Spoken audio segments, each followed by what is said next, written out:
Bibliophiles, and welcome back to Blatantly Bookish. I'm Marissa, and today it is my honor to wish you a very, very happy Jane Austen July. So by the time this is posted, it may no longer be the first day of Jane Austen July, but I still wanted to welcome you all to a wonderful month of reading, so it should be a really wonderful month. Today I wanted to draw your attention to my Jane Austen shelf. Which is always in my videos, but is something that I don't think I've ever talked about on this channel.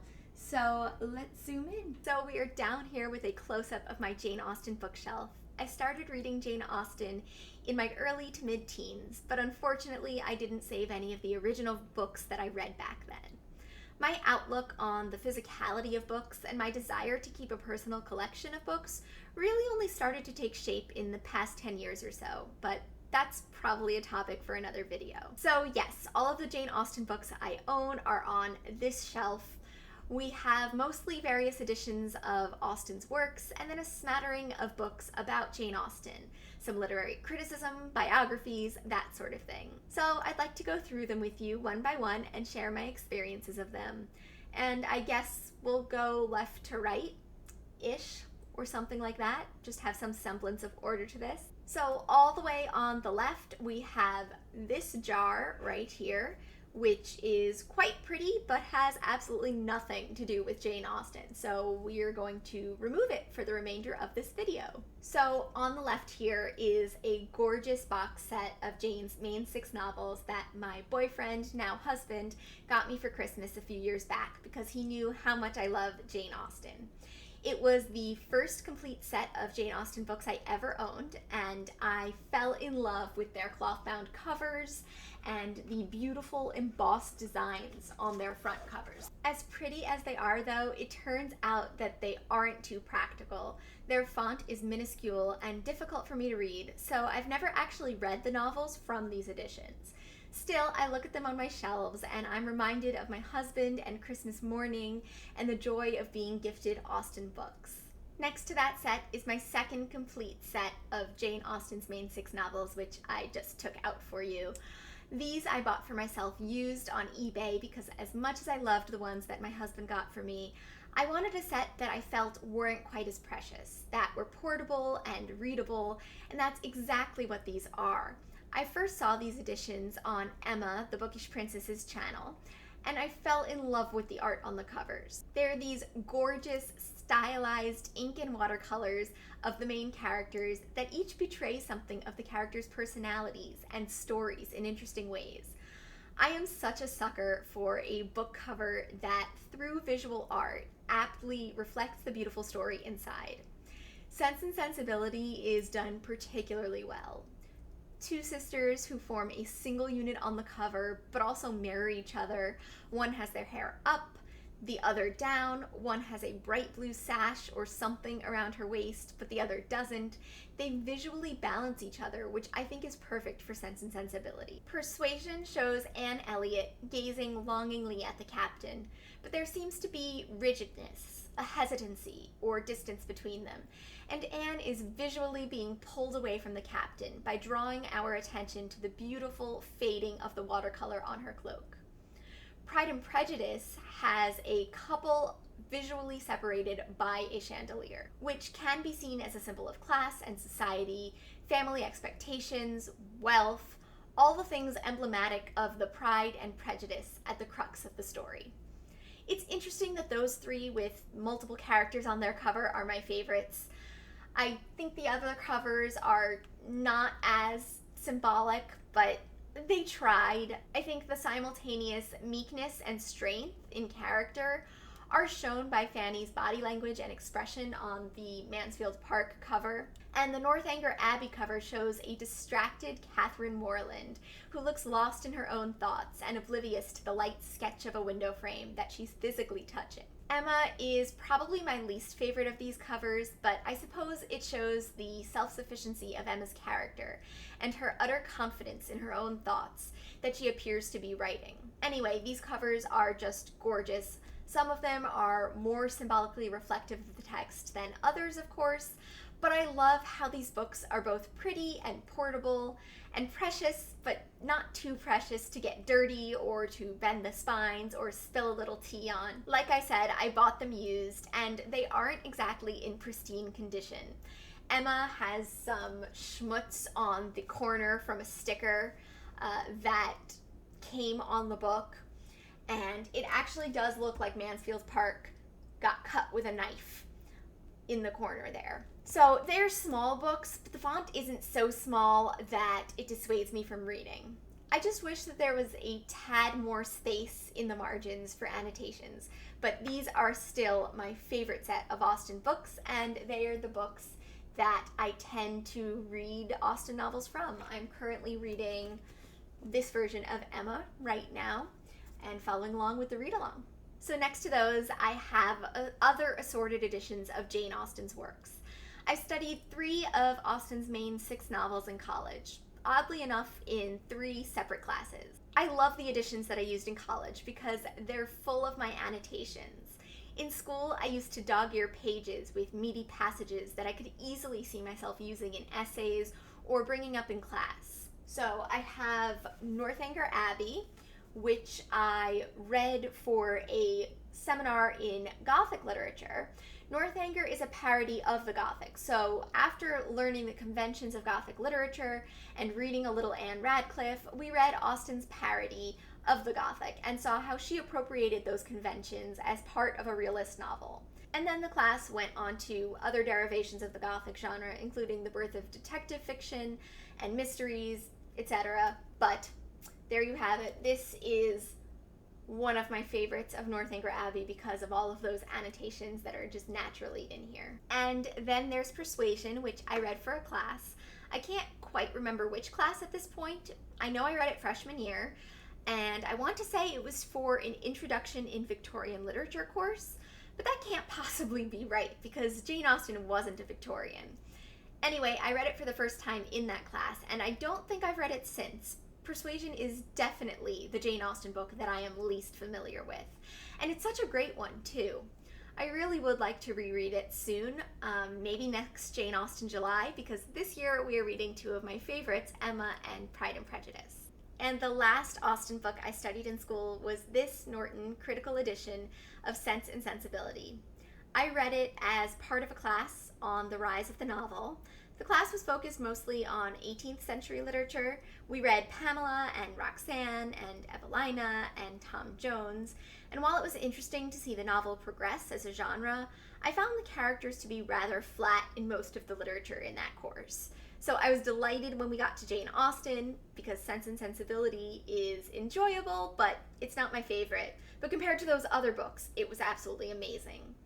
I think the professor chose it because she could talk about free indirect discourse while making ties to the earlier Enlightenment era and its discussion of reason versus sentimentality with respect to the novel. I also have a copy of Mansfield Park that I bought for myself while I was in my first year of dental school. I had previously read all of Jane's main novels except for Mansfield Park, and I was missing literature and I wanted to take comfort in Austen. I originally had trouble getting into Mansfield Park, and I didn't actually read it until a few years after I bought this version. And when I did finally read it, I read it from the watercolor version that I previously showed you. I read Mansfield Park for the first time pretty recently, actually, since I know I filmed a video about my experience with it. And then I have Love and Freindship and Other Youthful Writings, which is a collection of Jane's juvenilia. I've dipped in and out of this book, but I haven't read all of it. Jane's juvenilia is kind of wacky and hysterical. It's full of the fanciful imaginations of her youth. And while it's not polished, it's fun to see the beginnings of Jane's voice and literary talent take form. I also have this bind-up of Lady Susan, the Watsons, and Sanditon. Lady Susan is Jane Austen's novella about the snarky protagonist, Lady Susan Vernon, who tries to secure herself a favorable second marriage by any means necessary. It's been a few years since I've read it, but it's hysterical, and I'd love to see how it holds up to a reread. And then the Watsons and Sanditon are Jane's 2 unfinished works. I preferred the Watsons, but even though it was unfinished, Jane confided in her sister Cassandra as to how she wanted it to end. And after reading the beginning, I hated the ending. But I think any Austen book ending would be unsatisfactory without all of the nuanced character growth in the middle. So I suppose I really can't blame Jane. And Sanditon, while unfinished, gets the attention as the piece Jane was working on just before she passed away. I often wonder how Jane's writing would have changed and progressed had she lived into the Victorian era. And similarly, you can look at Sanditon and wonder how the story would have progressed. It quite notably features a person of color, and I'd love to see how Jane dealt with issues of racism and colonization. Mansfield Park deals a bit with themes of empire, but I think Sanditon would have delved into race and empire in Britain in a more direct way. So those are all the books by Jane on my shelves. Actually, hold on, that's not true. I'm going to go out of order for a minute and grab this monstrosity over here. This is an annotated version of Pride and Prejudice that my best real-life bookish friend got for me for Christmas this past year. So I haven't read it cover to cover yet, but I flipped through the book when I first received it. And I'm interested in finding out if the annotations give me new insights into Pride and Prejudice. I may read from this for the Pride and Prejudice read-along in the second half of the month, but it's not exactly the most portable of books, so we'll have to see. Okay, so now those are all the books by Jane on my shelves. And there are some books about Jane on my shelves as well. It's mostly nonfiction. There's biography, a history book, some literary criticism, and I suppose I should move so you can see them. This is one book that has been featured on my TBRs for far too long. It's a history book about the Georgian and Regency period. I'd really like to get to it this July. I feel like I know so much about the Victorian era, but the Georgian period is a bit of a mystery to me. Oh, actually, speaking of the Victorian era, I have another book that I should really mention here. It actually lives on one of my Victorian shelves because the majority of it is about the Victorian period. So let me just grab it. So this is Elegant Etiquette. It was actually on the shelf right below the Jane Austen shelf because it is mostly about the Victorian period, but it does take place in the 19th century, and the beginning of the 19th century does encompass Jane Austen's time period. So this book was written using advice from etiquette books written in the century, and it covers many of the expectations of society, from the definitive explanation of rank to the conduct of the ballroom to how to politely pay calls and visit other people. It's dense at times, but it's also written in such a lively tone. The information in here is helpful to fully understand some of the etiquette that a reader of Jane Austen and then subsequent Victorian literature would be expected to be familiar with. So we'll put it this way. If you think Darcy is just shy by not wanting to dance in the beginning of Pride and Prejudice, and you don't understand why everyone considers him rude, this book can help you with that. And then we have Jane's Fame by Claire Harman, all about the legacy of Jane Austen and how her fandom has morphed and grown into a worldwide phenomenon over time. And we have my favorite book not written by Jane Austen on this shelf, What Matters in Jane Austen, 20 Crucial Puzzles Solved by John Mullan. He has an encyclopedic knowledge of Austen's works and organizes the book by theme rather than by Austen book. So he talks in great detail about themes like age, the appearance of characters, the significance of the seaside, and so much more, using examples from all of Jane Austen's novels at once, and even from Lady Susan and her unfinished work. This book is amazing. It pieces together such insightful details and truths found in Austen's fiction. You could have read each of Austen's books multiple times and still delight in Mullan's discussions in this book. I have to read it again soon. Just thinking about it is making me want to pick it up again. I also have The Real Jane Austen by Paula Byrne. Excuse the glare. It was an old library book that I got used. It's a biography of Jane Austen that I haven't actually read yet. I read and loved Lucy Worsley's biography of Jane Austen, which focused on life through domestic spaces, and that was wonderful. I really should get myself a copy of it, actually, and I think I want to read Claire Tomlin's Austen biography next, but this one will always be here for me. Have you read this biography?